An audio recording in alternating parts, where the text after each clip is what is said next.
नमस्ते फ्रेंड्स, मेरो नाम हो साहिल निधि। बिजनेस स्याडोमा तपाईहरुको स्वागत छ।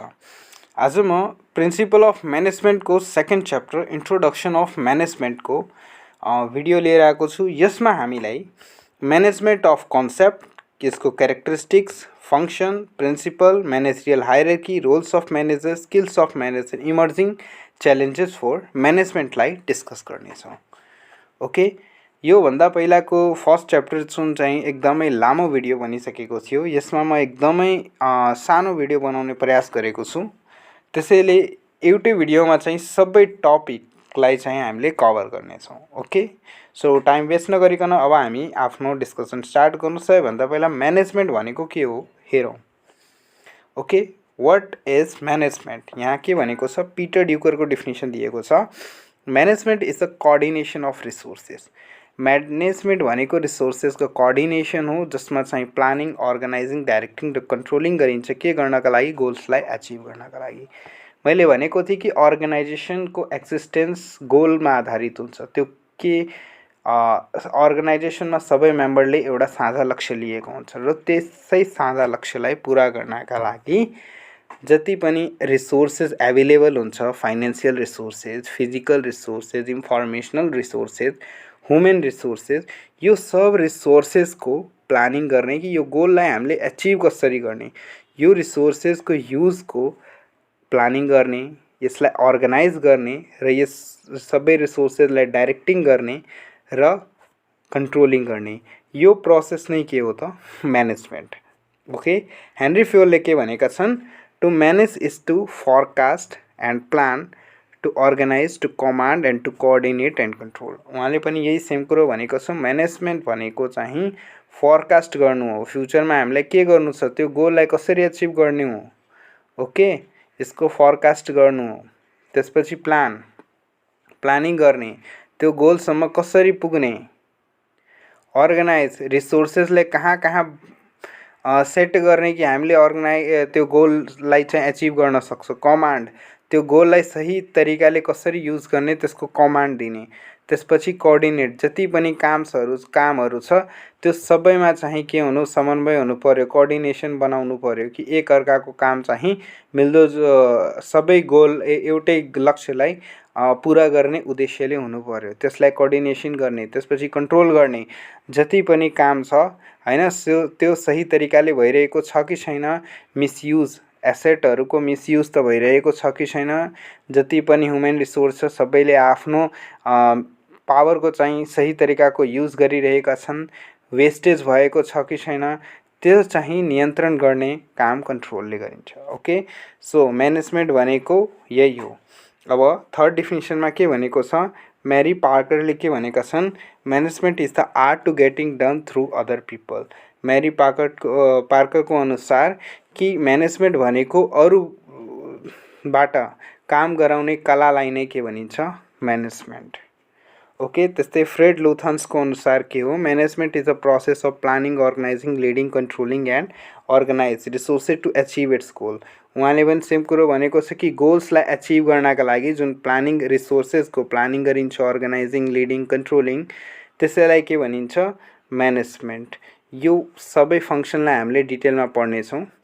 ओके, यो भनेको चाहिँ डेफिनेसनमा तपाईँले के म्यानेजमेन्टको जुन फङ्सन हुन्छ, प्लानिङ, अर्गनाइजिङ, लिडिङ, कन्ट्रोलिङ, यसैलाई समेटेर चाहिँ डेफिनेसन बनाउन सकिन्छ।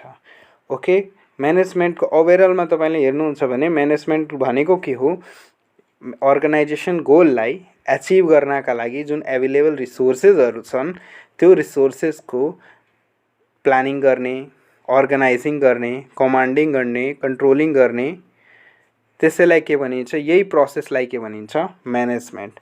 ओके, नाउ म्यानेजमेन्टको क्यारेक्टरिस्टिक्सहरू के छन् त्यसलाई हामी हेरौँ। Okay, features of management.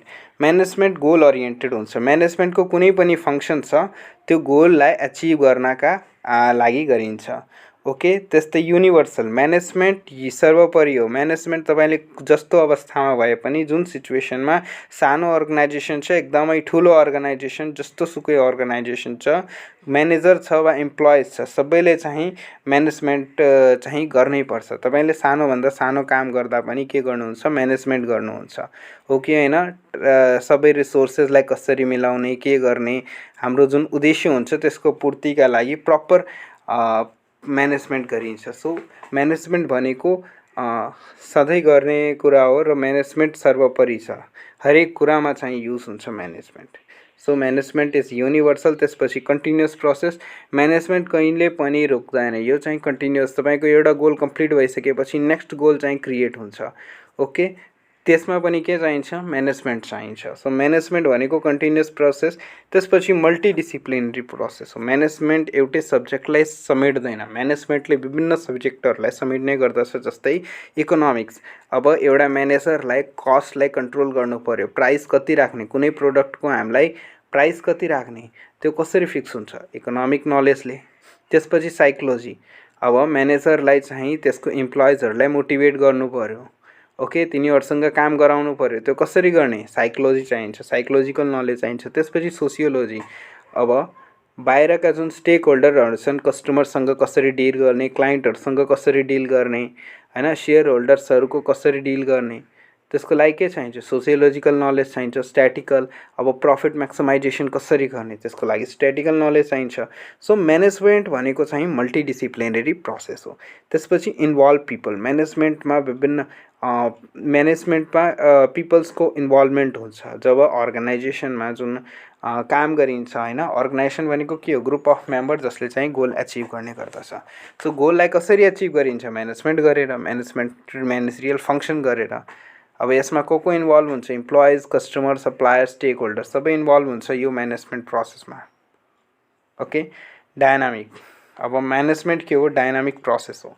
अब म्यानेजमेन्ट सिचुएसनल हो, तपाईँलाई कस्तो सिचुएसन आउँछ त्यो तपाईँलाई थाहा हुँदैन। ओके, कहिले तपाईँको सिचुएसन एकदमै राम्रो छ, होइन, कहिले काहीँ डाउनफल आउँछ हो। त इन्भाइरोमेन्टलाई केही पनि कसैले पनि एनालाइसिस, एकुरेट एनालाइसिस गर्न सक्दैन। सो म्यानेजमेन्ट भनेको चाहिँ डायनामिक हो। डायनामिक इन्भाइरोमेन्टमा यसले काम गर्ने गर्दछ र यसले फ्लेक्सिबिलिटी क्रिएट गर्छ कि होइन, कस्तो पनि सिचुएसन आओ, गोललाई चाहिँ यसले एचिभ गरेर देखाउँछ। ओके, भ्याल्यु ड्राइभन, अब म्यानेजमेन्टको जुन आधार हुन्छ, म्यानेजमेन्टलाई काम गर्ने जुन आधार हुन्छ, म्यानेजर्सहरूले जुन डिसिजन लिने गर्दछ, त्यो चाहिँ कम्पनीको सिद्धान्त, कम्पनीको मान्यता, त्यसको आधारमा बसेर चाहिँ कुनै पनि डिसिजन लिने गर्दछ। ओके, कन्टिन्युअस इम्प्रुभमेन्ट, म्यानेजमेन्ट भनेको कन्टिन्युअस इम्प्रुभमेन्ट हो। आज तपाईँले कुनै काम सुरु गर्नुहुन्छ भने त्यो काम एकदमै खराब हुन्छ, तर बिस्तारै बिस्तारै काम गर्दै गर्दा तपाईँको एक्सपिरियन्स बढ्दै बढ्दा तपाईँले म्यानेजमेन्ट प्रोसेसलाई इम्प्रुभ गर्दै गर्दा के हुन्छ, त्यो एकदमै बेस्ट हुन जान्छ। सो म्यानेजमेन्ट भनेको कन्टिन्युअस इम्प्रुभमेन्ट प्रोसेस हो। आज तपाईँको म्यानेजमेन्ट यदि नराम्रो छ भने तपाईँले काम कन्टिन्यू गर्नुभयो भने त्यो चाहिँ एकदमै बेस्ट हुन जान्छ। सो यो के हो, लर्निङ प्रोसेस हो र कन्टिन्युअस प्रोसेस पनि हो। अब नेक्स्ट टपिक रहेको छ फङ्सन अफ म्यानेजमेन्ट। म्यानेजमेन्टको फङ्सनहरू के छ हेरौँ। सबैभन्दा पहिला म्यानेजमेन्टको फङ्सनमा प्लानिङ। अब प्लानिङ भनेको के हो, प्लानिङ भनेको गोल जुन छ हाम्रो, यो गोल हामी यहाँ छौँ र त्यो हामीलाई पुग्नु छ, त्यो कसरी पुग्ने, यसको जुन माइन्ड म्याप बनाइन्छ, रोड म्याप जुन बनाइन्छ, त्यसैलाई के भनिन्छ, planning. Okay, how to do, when to do and what to do, हामीलाई के गर्नु छ, कहिले गर्नु छ र कसरी गर्नु छ, यसैको जवाबलाई पाउनु नै के हो त, प्लानिङ। त्यसपछि अर्गनाइजिङ, अब जति पनि रिसोर्सेस छ त्यसलाई सही ठाउँमा मिलाउने। ओके, सबैको टास्कहरू फिक्स गर्ने, सबैले के काम गर्छ त्यो फिक्स गर्ने, सबैको रेस्पोन्सिबिलिटी फिक्स गर्ने। ओके, कुन मसिनले कतिसम्म चल्ने गर्दछ, कसले यो मसिन युज गर्छ, कसले यो टेक्निक्सलाई युज गर्छ, कसको निर पावर छ, यो सबै अर्गनाइजभित्र आउने गर्दछ। भनेको चाहिँ रिसोर्सेसलाई सही ठाउँमा मिलाउने, के को लागि, प्लानिङको आधारमा, प्लानिङ जसरी तपाईँले गर्नुभएको छ त्यसको अनुसार नै सबै रिसोर्सेसलाई मिलाउनु नै के भनिन्छ, अर्गनाइजिङ। त्यसपछि के आउँछ, स्टाफिङ। स्टाफिङ भनेको के, अब स्टाफिङ भनेको जुन ह्युमन रिसोर्सेस एकदमै इम्पोर्टेन्ट रिसोर्सेस छ, किनभने हामीले हेऱ्यौँ कि म्यानेजमेन्ट के हो, ह्युमन इन्भल्भमेन्ट हो ओके हैन। सो स्टाफिङ जुन हुन्छ त्यो एकदमै इम्पोर्टेन्ट छ। अब कसरी सस्तो दरको ह्युमन रिसोर्सलाई चाहिँ रिक्रुट गर्ने हैन, कसरी संस्थाभित्र छिर्याउने, कसरी संस्थाभित्र ल्याउने र तिनीहरूलाई कसरी एकदम प्रपर युज गर्ने र त्यसपछि तिनीहरूको मेन्टेनेन्स गर्ने, यो भनेको स्टाफिङमा आउने गर्दछ। ओके, त्यस्तै लिडिङ। अब लिडिङमा अब जुन रिसोर्सेसहरू छन् हैन, ह्युमन रिसोर्स जुन छ, इम्प्लोइजहरू छ, तिनीहरूलाई लिड गर्नु पर्यो, टाइम टु टाइम मोटिभेट गर्नु पर्यो, कसरी काम गर्नु छ सिकाउनु पर्यो, यसरी गर यो नगर, अनि तिनीहरूले जुन डाइरेक्सन जुन छ तिनीहरूको फिक्स हुनु पर्यो। त्यो डाइरेक्सनमा डाइभर्ट भइरहेका छन् भने तिनीहरूलाई सही बाटोमा ल्याउनु पर्यो। यो के को काम हो? लिडिङको। यो पनि म्यानेजरियल फङ्सन हो। थर्ड लास्टमा आउँछ कन्ट्रोलिङ। कन्ट्रोलिङ भनेको अब कुन इम्प्लोइजले कति काम गरेको छ, के कुन कुन रिसोर्सेसको युज गरेको छ, कसले चाहिँ इमान्दारीपूर्वक काम गरेको छ, कसले चाहिँ आफ्नो एकदमै बढी इफोर्ट दिएको छ, कसले कम इफोर्ट दिएको छ, त्यसलाई मेजर गर्नु नै कन्ट्रोलिङ भनिन्छ। ओके, तिनीहरूको अब कोही इम्प्लोइज काम गर्दै गर्दा डाइभर्ट भएको छ भने त्यसलाई फेरि बाटोमा ल्याउनु प्रोसेस कसको हो? त म्यानेजमेन्टको। त्यस्तै यहाँ चाहिँ कुनै प्रोडक्टको मिसयुज भइरहेको छ, कुनै एसेटको मिसयुज भइरहेको छ, त्यसलाई नियन्त्रण गर्ने काम के हो? कन्ट्रोलिङ। यो सबै के हो? यो सब म्यानेजरियल फङ्सनहरू छन्। यो कुन्ट्स र ओडोनेलद्वारा दिएको म्यानेजरियल फङ्सनको एक्सप्लानेसन हो। यो धेरै अहिलेको जुन मोडर्न अर्गनाइजेसनमा तिनीहरूले चाहिँ यसै प्याटर्नलाई, यही फङ्सनहरूलाई फलो गर्ने गर्दछन्। ओके, सो नेक्स्टमा प्रिन्सिपल अफ म्यानेजमेन्ट। अब प्रिन्सिपल अफ म्यानेजमेन्ट भनेको के हो? प्रिन्सिपल अफ म्यानेजमेन्ट भनेको म्यानेजमेन्टको सिद्धान्तहरू। अब म्यानेजरियल जुन फङ्सनहरू गरिन्छ, के कुरालाई ध्यानमा राखेर गर्ने, कसरी गर्ने, जुन कि इफेक्टिभ म्यानेजमेन्ट हुने गर्दछ। ओके, म्यानेजमेन्ट इफेक्टिभ कसरी हुन्छ, कुन कुन सिद्धान्तको चाहिँ हामीले पालना गर्नु पर्यो। सो सबैले, धेरै स्कलरहरूले आफ्ना सिद्धान्तहरू निर्माण गरिएका छन्, जस्तै हेनरी फ्युएल, एफडब्ल्यू टेलर। त्यो हामीले नेक्स्ट च्याप्टरमा पढ्नेछौँ। यसमा हामीले बेसिक फङ्सनहरू के कस्ता छन् त्यसलाई हामी हेरौँ। सबैभन्दा पहिला division of work. Division of वर्कमा के हुन्छ? जति पनि इम्प्लोइज छन् सबैको काम बाँड्ने, सबैको अधिकार बाँड्ने, त्यसलाई के भनिन्छ? Division of work. सबैले सेम काम गर्नु हुँदैन, सबैको काम फरक फरक, तिनीहरूको जे क्षमता छ, तिनीहरूको जहाँ नलेज छ, स्किल छ, तिनीहरूलाई त्यो काम दिने, त्यो भनेको चाहिँ डिभिजन अफ वर्क। त्यसपछि युनिटी अफ कमान्ड। कमान्ड भनेको जस्तै यो फिगरमा हेर्नुहोस्, एउटा बस छ र त्यसको इम्प्लोइजहरू छन्, र एउटा बसले नै सबै इम्प्लोइजलाई डाइरेक्सन दिन्छ, र एउटा इम्प्लोइजको एउटै बस हुनु पर्यो। ओके, किनभने एउटा इम्प्लोइको 2-3वटा बस हुन्छ भने यसले केही भन्छ, यसले केही भन्छ, त्यस्तोमा के हुन्छ? इम्प्लोइज कन्फ्युज हुन्छ र त्यसले काम बिगाड्न सक्छ। सो युनिटी अफ कमान्ड हुनु पर्यो। त्यस्तै युनिटी अफ डाइरेक्सन।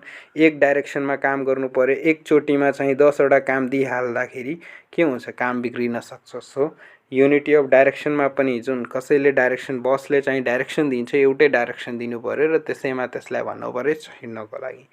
ओके, त्यस्तै science not rule of thumb. कुनै पनि काम, सानोभन्दा सानो काम पनि जुन छ साइन्टिफिक मेथडले गर्नु पर्यो।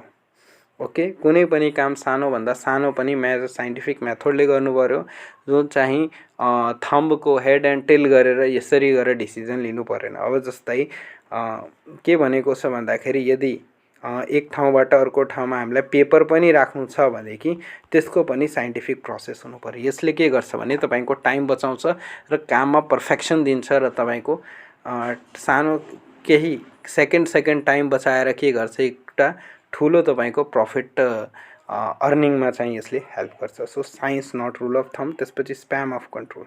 जुन कन्ट्रोल हुनु पर्यो, संस्थामा सबै इम्प्लोइजको चाहिँ नियन्त्रण हुनु पर्यो, हायरार्की हुनु पर्यो हैन। यो इम्प्लोइजले कसलाई कन्ट्रोल गर्छ, यो चाहिँ एकदमै फिक्स हुनु पर्यो। जुन कन्ट्रोल प्रोसेस हो, कसले कसलाई नियन्त्रण गर्छ, कसले कसको काम चेक गर्छ। अब एउटाले काम गर्यो भने, एउटैले तपाईँले सबै काम दियो भने त्यसले मिस्टेक गर्न सक्छ, किन र त्यसले आफ्नो मनमानी गर्न सक्छ। त्यसमा चाहिँ अर्को इम्प्लोइजको चाहिँ नियन्त्रण हुनु पर्यो, एउटा काम अर्कोबाट चाहिँ चेक हुनुपर्ने। यो भनेको चाहिँ स्प्याम अफ कन्ट्रोल चाहिँ हुनुपर्छ। ओके, त्यस्तै स्क्यालर चेन। एउटा स्क्यालर चेन पनि हुनु पर्यो। जस्तै अब जुन कम्युनिकेसन छ, पत्रचारहरू छ हैन, कसले कसलाई चिठी पठाउने, कसको कसले कुरा मान्नुपर्ने हुन्छ, त्यो चाहिँ स्क्यालर चेनभित्र आउँछ। अब कसले कसको कुरा मान्ने हो, कसको अर्डर, अब कुनै एग्रिमेन्ट हुँदाखेरि चाहिँ कसको अर्डर लिनुपर्छ हैन, कसको नियन्त्रणमा लिनुपर्छ, त्यो चाहिँ एकदमै स्क्यालर चेन हुनु पर्यो। यसले चाहिँ कमान्ड, युनिटी अफ कमान्ड र युनिटी अफ डाइरेक्सनमा पनि यसले हेल्प गर्ने गर्दछ र यसबाट चाहिँ कामको कुनै पनि मिसयुज हुँदैन। त्यसपछि अथोरिटी एन्ड रिस्पोन्सिबिलिटी। अब कामको साथसाथ रिस्पोन्सिबिलिटी पनि दिनु पर्यो। अब कसैको जे काम छ त्यसको साथसाथ त्यसको जिम्मेवारी दियो भने त्यसलाई के लाग्छ, यो मेरो पनि कम्पनीमा भ्याल्यु छ हैन, र त्यसले आफ्नो जिम्मेवारीको पालना गर्छ कामलाई। त्यसपछि अधिकार पनि, त्यसलाई चाहिँ अधिकार पनि दिनु पर्यो र त्यस्तै रिस्पोन्सिबिलिटी पनि दिनु पर्यो। त्यस्तै सेन्ट्रलाइजेसन एन्ड डिसेन्ट्रलाइजेसन। यदि कम्पनी ठुलो छ भने त्यसलाई सेन्ट्रलाइज गर्ने, डिसेन्ट्रलाइज गर्ने। सेन्ट्रलाइज डिसेन्ट्रलाइज भनेको जस्तै एउटा लिडर अनि धेरै इम्प्लोइजहरू छन्, यस सबै जति पनि डिसिजन मेकिङ छ माथिल्लो निकायले मात्र गरिन्छ र त्यसले जे भन्छ त्यो चाहिँ इम्प्लोइलाई गर्नुपर्छ। यो भनेको सेन्ट्रलाइजेसन। यो सानो सानो पसलहरूमा तपाईँले हेर्नुहुन्छ, सानो अर्गनाइजेसनहरूको लागि सुइटेबल छ, किनभने त्यहाँ एउटा बस हुन्छ र त्यहाँ एउटै बस हुन्छ, चाहिँ अन्य बस डिपार्टमेन्ट्स हुँदैन, एउटै डिपार्टमेन्ट हुन्छ। त्यही भएर चाहिँ यो चाहिँ सेन्ट्रलाइजेसन सानो सानो अर्गनाइजेसनहरूमा सही छ, तर ठुलो अर्गनाइजेसनहरूमा डिसेन्ट्रलाइज गर्नु पर्यो। डिफ्रेन्ट डिपार्टमेन्ट्समा लिडर्स हुनु पर्यो। विभिन्न लिडर्सहरूले आफ्नो अन्डर 5 वटा 10 वटा चाहिँ इम्प्लोइज राखेर तिनीहरूलाई कमान्ड दिनु पर्यो र जति डिसिजन मेकिङ छ त्यो चाहिँ लिडरले गर्नु पर्यो। ओके, यो भनेको चाहिँ डिसेन्ट्रलाइज हो। एउटा पावर भनेको चाहिँ आफ्नो इम्प्लोइजहरूलाई दिइहाल्ने र तिनीहरूले पनि यसरी, यो चाहिँ डिसेन्ट्रलाइज भयो पावर। र सेन्ट्रलाइज भनेको माथिल्लो निकायमा मात्र पावर हुन्छ र त्यसले मात्र अर्डर दिने गर्दछ, इम्प्लोइजलाई डिसिजन लिने अधिकार हुँदैन। ओके, त्यस्तै इक्विटी। अर्गनाइजेसनमा विभिन्न महिला पुरुष कुनै धेरै धर्मका मान्छे काम गर्छन्, जात जातिका, सबैलाई चाहिँ इक्वालिटी हुनु पर्यो। ओके, सबैको सबै सम्मान हुनु पर्यो। तिनीहरूको कामको बाट चाहिँ तिनीहरूको सम्मान हुनु पर्यो र सबैले चाहिँ इक्वली कुनै पनि भेदभाव गर्नु परेन। त्यस्तै फेयर रेम्युनरेसन। जसले जे काम गर्छ त्यसको पेमेन्ट एकदमै पर्फेक्ट हुनु पर्यो। ओके, यसले गर्दा, किनभने पेमेन्ट पर्फेक्ट भएन भने, पेमेन्ट यदि त्यसलाई लाग्छ इम्प्लोइलाई मेरो म जति काम गर्छु त्यतिको मलाई पाउँदैन, त्यसले के गर्छ भन्दाखेरि अर्को कम्पनीले चाहिँ त्यसको फाइदा उठाउँछ र त्यो इम्प्लोइजलाई खिच्ने काम गर्ने गर्दछन्। ओके, सो त्यस्तै अब नेक्स्ट जुन टपिक रहेको छ managerial hierarchy. Okay, managerial hierarchy भनेको के हो? अब म्यानेजरियल हायरार्कीमा लेभल्स अफ म्यानेजमेन्ट हुन्छ। यो मैले फर्स्ट च्याप्टरमा पनि भनेको थिएँ। यसमा के हुन्छ, अब म्यानेजर्स पनि डिफ्रेन्ट किसिमका 3 किसिमका म्यानेजर हुन्छ। एउटा हुन्छ top level manager, middle level manager र फर्स्ट लाइन म्यानेजर।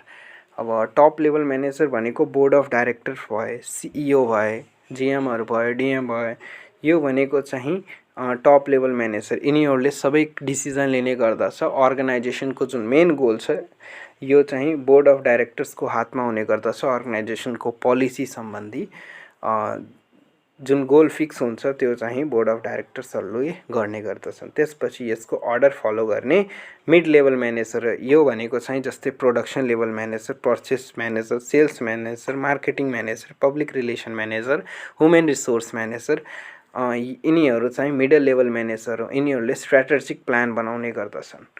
ओके, जुन म्यानेजर छ, म्यानेजरको अब बोर्ड अफ डाइरेक्टर्सको चाहिँ पालना गर्ने गर्छन् र तिनीहरूले चाहिँ बोर्ड अफ डाइरेक्टरले भनेको चाहिँ त्यो पोलिसीहरूलाई ध्यानमा राखेर बोर्ड अफ डाइरेक्टरले जुन गोल बनाउँछ त्यस गोललाई पनि ध्यानमा राखेर चाहिँ तिनीहरूले आफ्नो एउटा फिक्स रणनीति तयार गर्ने गर्दछ।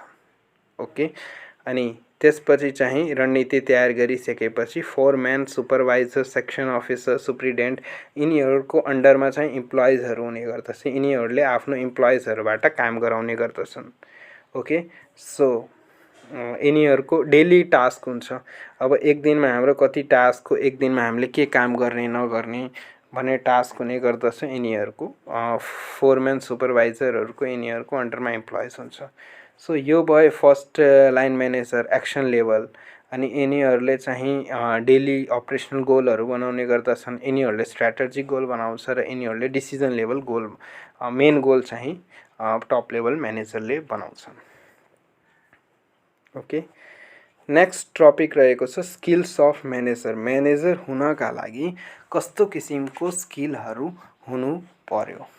ओके, म्यानेजरको लागि कस्तो किसिमको स्किल हुनु पर्यो। सबैभन्दा पहिला त म्यानेजर भनेको के हो, जसले चाहिँ रेस्पोन्सिबल हुन्छ के को लागि, जो चाहिँ रेस्पोन्सिबल हुन्छ overseeing coordinating activities group of term organization. भनेको चाहिँ अब ग्रुपमा अर्गनाइजेसनको जति पनि रिसोर्सेस छ, म्यानेजमेन्टको काम कसले गर्छ, म्यानेजरले।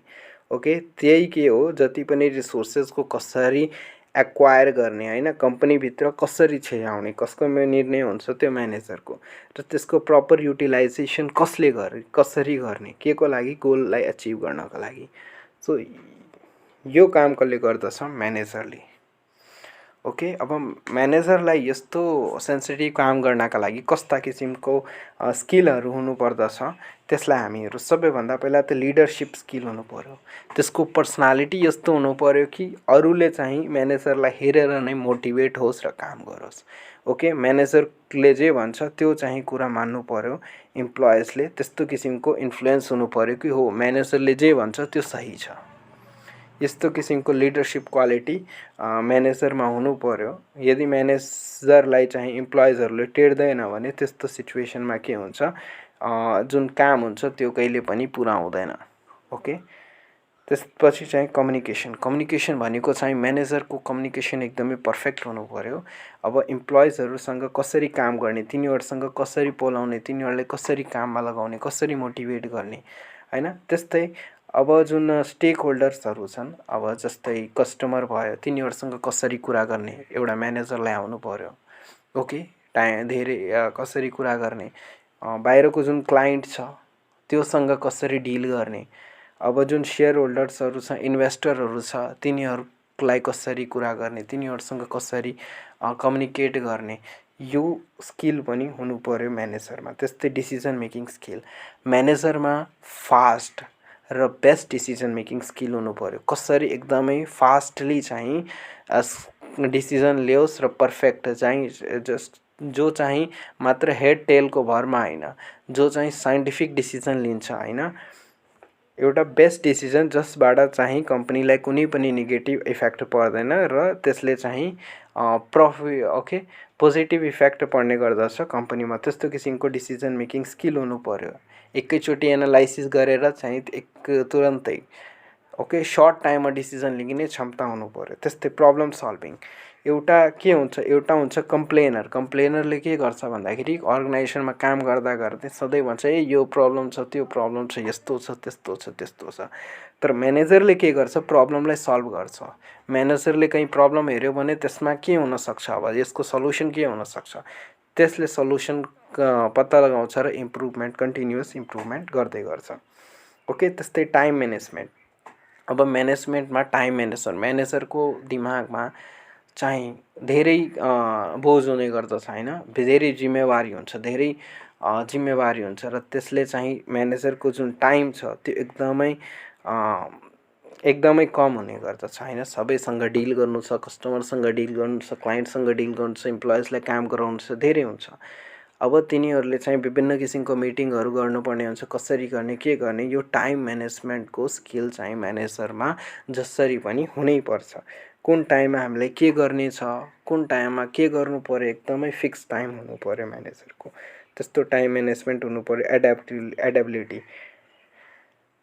ओके, एडेबिलिटी भनेको चाहिँ अब म्यानेजर जुन छ होइन, कसरी चाहिँ म्यानेजरले अब फ्लेक्सिबल भएर काम गर्नु पर्यो। जस्तो सिचुएसन आए पनि म्यानेजरले चाहिँ एकदमै काम डाउन गरेर चाहिँ अब जस्तो सिचुएसनमा त्यसै आधारमा चाहिँ निर्णय लिने र काम गर्ने आउनु पर्यो। एडेप्टिबिलिटी हुनु पर्यो। ओके, चेन्जलाई एक्सेप्ट गर्ने क्षमता हुनु पर्यो। त्यस्तै डेलिगेसन। ओके, म्यानेजरले आफ्नो जुन पावर छ, आफ्नो अधिकार छ होइन, काम गराउनु आउनु पर्यो हैन। कसरी इम्प्लोइजहरूलाई काम गराउने, कसरी तिनीहरूलाई पावर दिने र त्यसको नियन्त्रण गर्ने, कसरी कन्ट्रोल गर्ने इम्प्लोइजहरूलाई, यो पनि आउनु पर्यो। त्यस्तै कन्फ्लिक्ट रिसोल्युसन, अब म्यानेजरमा कहिलेकाहीँ के हुन्छ, इम्प्लोइजको बिचमा झगडा हुन्छ, त्यसलाई पनि कसरी सुल्झाउने, तिनीहरूको बिचमा कसरी कम्प्रोमाइज गराउने, कसरी त्यो झगडाको चाहिँ रिसोल्युसन गर्ने, कन्फ्लिक्टहरू हुन्छ। अब कोही इम्प्लोइज जुन हुन्छ त्यो स्ट्रेसमा छ एकदमै,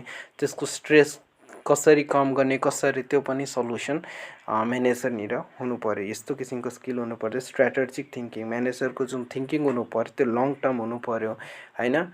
आजको डिसिजनले चाहिँ लङ टर्म इफेक्ट पार्छ म्यानेजरको डिसिजन। सो म्यानेजरले चाहिँ लङ टर्म भिजन हुनु पर्यो र त्यसै अनुसार स्ट्र्याटेजिक रणनीति, अब कुन सिचुएसनमा कसरी गरेर हामीले काम गर्नुपर्छ, यस्तो किसिमको थिङ्किङ हुनु पर्यो म्यानेजरको। त्यस्तै टिम बिल्डिङ, म्यानेजरले टिम बनाउन, टिमलाई चाहिँ मोटिभेट गरेर टिमलाई कसरी बनाउने, कसरी निर्माण गर्ने र टिम अटोमेटिक कसरी काम गर्छ, यस्तो किसिमको क्षमता पनि म्यानेजरमा हुनु पर्यो। यो स्किल पनि चाहिन्छ। म्यानेजरले टिम बिल्ड गर्न सक्नु पर्यो, न म्यानेजरले त्यही टिमलाई कसरी काम गराउने, कसरी अटोमेसन दिने, त्यो क्षमता चाहिँ म्यानेजरमा हुनु पर्यो। रोल्स अफ म्यानेजर, म्यानेजरको रोल्स के छ संस्थामा, त्यसलाई अब हामी हेरौँ। यो रोल्स अफ म्यानेजरलाई डिस्कस चाहिँ हेनरी मिन्सबर्गले दिएका यो रोल्सहरू हुन्। ओके, यस हेनरी मिन्सबर्गले म्यानेजरको रोललाई तीनवटा क्याटेगोरीमा राखेको छ। सबैभन्दा पहिला इन्टरपर्सनल रोल, त्यसपछि डिसिजनल रोल, त्यस्तै informational role. Okay, interpersonal role भनेको के हो र इन्टरपर्सनल रोलमा के कस्ता क्रियाहरू पर्दछ, त्यसलाई हामी हेरौँ। इन्टरपर्सनल रोल भनेको एक म्यानेजर र अर्को कुनै कम्पनी वा इम्प्लोइज वा कुनै पनि स्टेक होल्डर, तिनीहरूसँग म्यानेजरको के कस्तो सम्बन्ध हुन्छ र तिनीहरूप्रति चाहिँ म्यानेजरको के रोल छ, त्यसलाई दर्शाउँछ इन्टरपर्सनल रोल्सले। ओके, यसमा के हुन्छ, सबैभन्दा पहिला figurehead role. Figurehead role भनेको चाहिँ कुनै पनि अर्गनाइजेसनमा म्यानेजर फिगरको रूपमा काम गर्छ। अब कुनै पनि कम्पनीमा केही समस्या पर्यो भने सबैभन्दा पहिला कसलाई खोज्छ, म्यानेजरलाई। ओके, सो म्यानेजरले एउटा फिगरको रूपमा काम गर्छ हैन। कुनै पनि अर्गनाइजेसनको तर्फबाट कुनै पनि प्रोग्राममा जानु पर्दा हैन, कुनै क्लाइन्टसँग भेट्नु पर्दा हैन, कुनै अब अर्को कम्पनीसँग डिल गर्दा म्यानेजरले चाहिँ डिल गर्ने गर्छ। म्यानेजरको चाहिँ इन्भिटेसन हुन्छ हैन। म्यानेजर चाहिँ कम्पनीको तर्फबाट फिगरको रूपमा काम गर्छ। ओके, सो त्यसैले यसलाई के भनिन्छ, फिगर हेड रोल। त्यस्तै लिडर रोल, लिडर भनेको म्यानेजर एक लिडर हो। त्यसले चाहिँ म्यानेजरले इम्प्लोइजहरूलाई मोटिभेट गर्छ, म्यानेजरले इम्प्लोइजहरूलाई काम गर्न सिकाउँछ, तिनीहरूलाई प्रेरित गर्छ कसरी काम गर्ने, कसरी डिल गर्ने, कुन काम नगर्ने, के काम गर्ने, त्यो लिडरको रोल पनि हुन्छ म्यानेजरको। त्यस्तै लाइजन रोल, अब म्यानेजरले चाहिँ विभिन्न स्टेक होल्डरसँग पनि डिल गर्नुपर्ने हुन्छ। अब जस्तै कस्टमरलाई पनि जवाब दिनुपर्छ हैन, कस्टमर्सको कुरा पनि सुन्ने, कस्टमरलाई कसरी कन्भिन्स पनि गर्ने, सबै काम कसले गर्छ, म्यानेजरले। अब कोही डिलर छ भन्दाखेरि, कोही डिलर छ भने जुन चाहिँ हाम्रो कम्पनीलाई चाहिँ त्यसले सामान सप्लाई गरिरहेको छ भने त्यससँग पनि डिल कसले गर्छ, म्यानेजरले गर्ने गर्छ। ओके, म्यानेजर एक लाइजनको रूपमा काम गर्छ हैन, संस्था र स्टेक होल्डरको बिचमा ब्रिज जस्तै काम गर्छ म्यानेजरले। ओके, तिनीहरूको दुईटैको रिलेसनलाई राम्रो बनाउने काम कसको हो, म्यानेजरको। सो यो तीनवटा म्यानेजरको रोल भयो, जसलाई चाहिँ इन्टरपर्सनल रोल भनिन्छ। अब डिसिजनल रोल, म्यानेजरले चाहिँ डिसिजनल रोल पनि गर्ने गर्दछ। म्यानेजरको काम के हो, डिसिजन लिने। ओके, सबैभन्दा पहिला इन्टरप्रेन्योरल रोल। अब म्यानेजरले के गर्छ, अपर्च्युनिटीहरूलाई हेरिरहन्छ कि हो अहिले कुन अपर्च्युनिटी आउँछ कि म त्यसलाई एडप्ट गरिहालौँ। ओके, हाम्रो संस्थामा के कस्तो विकनेस छ, त्यसलाई कसरी कम गर्ने, ओके, रिसोर्सेस कहाँबाट ल्याउने, कसरी त्यसलाई युज गर्ने पर्फेक्टली, यो के हो, इन्टरप्रेन्योरल रोल। यो कसले गर्छ त, म्यानेजरले। त्यस्तै डिस्ट्रिब्युसन ह्यान्डल रोल। अब कहिलेकाहीँ के हुन्छ, संस्थामा केही समस्या आइपर्छ हैन, इम्प्लोइजको बिचमा झगडा हुन छ र इम्प्लोइजले चाहिँ आफ्नो हक अधिकारको चाहिँ माग गर्ने गर्दछ। त्यसलाई त्यस्तो किसिमको डिस्टर्बेन्सलाई कसले ह्यान्डल गर्छ? म्यानेजरले। त्यो पनि यसको रोल रहेको छ। रिसोर्स एलोकेटर, कुन डिपार्टमेन्टलाई कुन रिसोर्सेसको कति त्यसलाई प्रोभाइड गराउनु छ, त्यो सबै अधिकार कसको हुन्छ? म्यानेजरको। र त्यसैले चाहिँ जति पनि अब कुन डिपार्टमेन्टलाई कति बजेट दिनु छ हैन, बजेट कसले फिक्स गर्छ? म्यानेजरले। अब जति पनि रिसोर्सेस छ, कुन मसिन त्यहाँ युज हुनुपर्छ पर्दैन, कुन एसेट्सको आवश्यकता छ छैन भने यो सब काम कसले गर्छ? त्यसैले यसलाई रिसोर्सेस एलोकेटर भनिन्छ म्यानेजरलाई। एउटा नेगोसिएटरको काम पनि गर्ने गर्दछ। अब म्यानेजरले के गर्छ? पार्टिजहरूसँग हैन, डिलरहरूसँग बार्गेनिङ गर्छ हैन, तपाईँ यतिमा सामान दिनुहोस्, डिस्काउन्ट दिनुहोस्, यसरी गरेर चाहिँ बार्गेनिङ गर्ने काम कसको हो? म्यानेजरको। सो नेगोसिएटरको रूपमा पनि म्यानेजरले काम गर्छ। त्यस्तै इन्फर्मेसनल रोल, म्यानेजरले के गर्छ? इन्फर्मेसनल रोल पनि निभाउने गर्दछ। म्यानेजर मोनिटरको रूपमा काम गर्छ। बाहिरको जति पनि एक्सटर्नल र इन्टर्नल इन्भाइरोमेन्टको जुन इन्फर्मेसनहरू हुन्छ त्यसलाई चाहिँ कलेक्ट गर्ने काम कसको हो? म्यानेजरको। अनि डिसिमिनेटर, अब सबै इन्फर्मेसनलाई सप्लाई गर्ने काम कसको हो? यो पनि म्यानेजरको। त्यस्तै स्पोक पर्सन, अब स्टेक होल्डर्सहरूलाई जवाब दिने काम कसको हो? म्यानेजरको। अब कुनै मिडियामा कम्पनीको बारेमा केही कुरा उठ्यो भने त्यसको जवाब कसलाई दिनुपर्छ? म्यानेजरलाई। कम्पनीमा यस्तो सिचुएसन किन आयो, कम्पनीको इम्प्रुभमेन्ट कसरी भयो, यो सबैको जवाब कसलाई दिनुपर्छ? म्यानेजर। सो म्यानेजर स्पोक्स पर्सनको रूपमा पनि काम गर्छ। यो थियो म्यानेजरको रोल्स। अब इमर्जिङ च्यालेन्जिङ अफ मोडर्न म्यानेजमेन्टमा संस्थामा म्यानेजमेन्ट गर्दाखेरि कस्तो किसिमको समस्या वा च्यालेन्जेसहरू आउँछ त्यसलाई हामी हेर्छौँ। सबैभन्दा पहिला ग्लोबलाइजेसन। अहिलेको जुन संस्था छ त्यो चाहिँ ग्लोबलाइजेसनमा बेस छ हैन। तपाईँले नेपालमा बसेर चाहिँ विदेशमा चाहिँ सामान सप्लाई गर्न सक्नुहुन्छ, बेच्न सक्छ। त्यस्तै अर्गनाइजेसनले पनि अब नेसनल हैन इन्टरनेसनल रूपमा कम्पिटिसन चाहन्छ। यो पनि च्यालेन्जेस। अब इन्टरनेसनल रूपमा कसरी लैजाने, इन्टरनेसनली आफ्नो बिजनेसलाई कसरी स्टार्टअप गर्ने, इन्टरनेसनली ग्लोबलाइज कसरी गर्ने, आफ्नो जुन प्रोडक्ट छ त्यो चाहिँ विश्वभरि कसरी फैलाउने, अर्गनाइजेसनलाई कसरी लैजाने, त्यो पनि एक च्यालेन्जेसको रूपमा रहेको हुन्छ म्यानेजरको। त्यस्तै टेक्नोलोजिकल एडभान्समेन्ट। अब टेक्नोलोजी यति एडभान्स, यति छिटो चेन्ज भइरहेको छ। आज तपाईँले नयाँ फोन किन्नुभयो, भोलि यसको चाहिँ नयाँ योभन्दा राम्रो मोबाइल आइहाल्छ हैन। अब यस्तो सिचुएसनमा चाहिँ के हुन्छ भन्दाखेरि अब अर्गनाइजेसनले चाहिँ 1 वर्षसम्म चाहिँ प्लान हुन्छ त्यसलाई कसरी गर्ने त हैन, कुन टेक्नोलोजी युज गर्ने। अब नयाँ टेक्नोलोजी चेन्ज भइरहेको छ तर हाम्रो कम्पनीले चाहिँ पुरानै टेक्नोलोजी बनाइरहेको छ, नयाँ कसरी बनाउने, त्योभन्दा इम्प्रुभमेन्ट कसरी गर्ने, त्यो पनि के हो? च्यालेन्जको रूपमा। त्यसपछि वर्कफोर्स डाइभर्सिटी। अब अर्गनाइजेसनमा काम गर्दै जति पनि इम्प्लोइजहरू छन् तिनीहरू विभिन्न जात धर्मका हुन्छन्, महिला हुन्छन्, पुरुष हुन्छन् हैन, तेस्रो लिङ्गी पनि हुन्छन्। अब तिनीहरूको बिचमा जुन भेदभाव छ त्यसलाई कसरी कम गर्ने, तिनीहरूसँग कसरी एक समान रूपमा चाहिँ तिनीहरूलाई व्यवहार गर्ने। र अर्गनाइजेसनले सधैँ यही चाहन्छ कि तिनीहरू मिलेजुलेर काम गरोस् र एकअर्कालाई सहयोग गरेर काम गरोस्। सो यो पनि एक च्यालेन्जेसको रूपमा रहेको हुन्छ म्यानेजमेन्टको। त्यस्तै इन्भाइरोमेन्टल सस्टेनेबिलिटी। इन्भाइरोमेन्टल सधैँ चेन्ज भइराखेको हुन्छ। अब फ्युचरमा के हुन्छ यसलाई यो कसैले एनालाइसिस गर्न सक्दैन। त्यही भएर चाहिँ एक प्रपर म्यानेजमेन्टको प्लानिङ गर्नु चाहिँ त्यो पनि एकदमै ठुलो च्यालेन्जेस हो। त्यस्तै इथिकल कर्पोरेट सोसल रेस्पोन्सिबिलिटी। अब इथिकल डिसिजन, ओके, र्युड भएर चाहिँ एकदमै क्रुअल भएर चाहिँ डिसिजन लिनु पर्दैन। अब त्यो इथिकल डिसिजन कसरी लिने यो पनि च्यालेन्जेसको रूपमा हुन्छ। अब जस्तै अब लकडाउन आयो हैन, अब कम्पनी धेरै बन्द हुने अवस्थामा छ, यी कम्पनीले चाहिँ धेरै इम्प्लोइजलाई चाहिँ काममा राख्न सकिरहेको छैन, कम्पनीको चाहिँ एकदमै घाटा सहिरहेको छ। अब कम्पनीले इम्प्लोइजलाई निकाल्नु पर्यो, कसरी निकाल्नु पर्यो, यसमा पनि इथिकल डिसिजन लिने यसको च्यालेन्जेस हुन्छ कि अब सुरुमा चाहिँ कम्पनीले चाहिँ इम्प्लोयर्सलाई एकैचोटि त निकाल्दैन, त्यसलाई 2 महिना 3 महिना नोटिस दिन्छ हैन। त्यो पनि एकदमै ठुलो च्यालेन्जेस हुन्छ त्यस्तो किसिमको। सो एथिकल डिसिजन लिनु एकदमै ठुलो च्यालेन्ज हो। त्यस्तै कर्पोरेट सोसल रेस्पोन्सिबिलिटी, अब अर्गनाइजेसनले काम गर्दा गर्दै पल्युसनलाई क्रिएट गर्नु हुँदैन, सोसाइटीको विकास गर्नुपर्ने हुन्छ।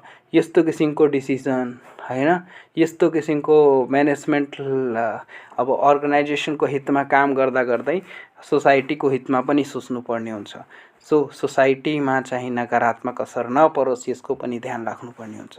यसको लागि पनि के हुन्छ त, यो पनि एक च्यालेन्जेसको रूपमा हुन्छ म्यानेजमेन्टको। त्यस्तै चेन्जिङ कन्ज्युमर बिहेभियर, कन्ज्युमरको बिहेभियर चाहिँ आजको एकदमै चेन्ज भइरहेको हुन्छ हैन। कन्ज्युमर अहिले चाहिँ के भइसकेको छ, हरेक मान्छेलाई थाहा छ कि मलाई कुन प्रोडक्ट युज गर्नु छ कुन गर्नु छैन, किनभने त्यो अवेयर छन्। किनभने सोसल मिडियाले हैन तिनीहरूले सबैभन्दा पहिला प्रोडक्टको जाँच गर्छन्, त्यसको रिभ्यू हेर्छन् के कस्तो छ। त्यही भएर चाहिँ कन्ज्युमर के हो, अवेयर भइसकेको छ र त्यसको जुन चेन्जिङ बिहेभियर पनि कन्टिन्यू चेन्ज भइरहेको छ।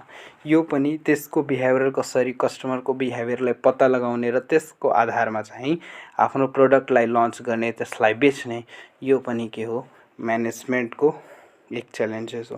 त्यस्तै डाटा प्राइभेसी एन्ड सस्टेनेबिलिटी, अब कस्टमरको जुन रिकर्ड्सहरू छ त्यसलाई कसरी प्रपर चाहिँ सिक्योरिटी दिने, कस्टमरले चाहिँ हाम्रो प्रोडक्टलाई युज गरिरहेको छ भने त्यसमा कसरी सिक्योरिटी दिने, किनभने साइबर क्राइम एकदमै बढिरहेका छन् हैन। विभिन्न किसिमका जुन कम्पनीको जुन खर्च छ साइबर सिक्युरिटीतर्फ पनि बढिरहेको छ। यो पनि के हो, च्यालेन्जेस हो।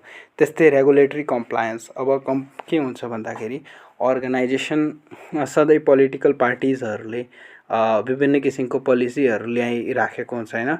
नयाँ नयाँ अब सरकार टाइम टु टाइम चेन्ज भइरहेको हुन्छ। अब नयाँ गभर्मेन्ट, अब जुन रेगुलेटरी बडिजहरू छन् हैन, जस्तै कम्पनी रेगुलेटरी बडिजहरू छन्, नेपाल राष्ट्र ब्याङ्क भयो हैन, त्यस्तै लेखामान कार्यालय भयो, ओके।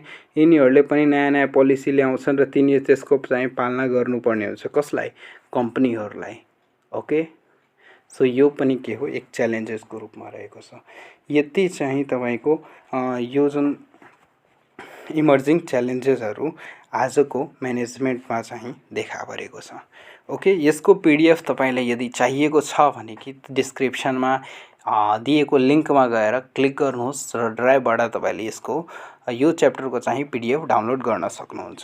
सो सेकेन्ड च्याप्टरमा यति नै थियो। ल अब म थर्ड च्याप्टर लिएर छिट्टै आउनेछु। धन्यवाद।